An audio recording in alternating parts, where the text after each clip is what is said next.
আজ আমরা চলে গেছিলাম ঘুরতে। তো কোথায় ঘুরতে যাচ্ছি সেটা জানতে হলে কিন্তু পুরো ভিডিওটা দেখতে হবে।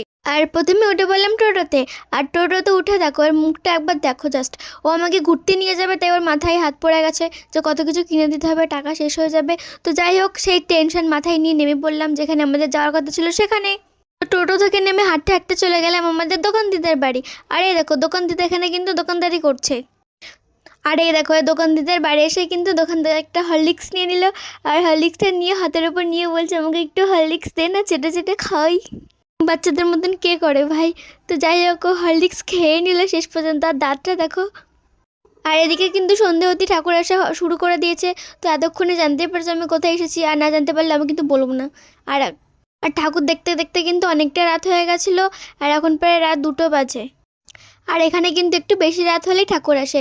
তো ফাইনালি যার জন্য অপেক্ষা করছিল তিনি চলেই আসলেন, মানে রূপকালী মা। তো দেখো কত সুন্দর দেখতে লাগছে। আর হ্যাঁ, দেখো এখানে কিন্তু আমাদের একটা বন্ধুর সাথে দেখা হয়ে গেছিলো, তো হচ্ছে শুভ। আর শুভর সাথে আমরা চলে গেলাম যেখানে ঠাকুর বিসর্জন হয় সেই জায়গা। আর এই হচ্ছে শুভ। আর আমরা চলে আসলাম ঘাটে। দেখো ঘাটে কিন্তু সবাই, অনেক মানুষ বসে আছে বিসর্জন দেখার জন্য।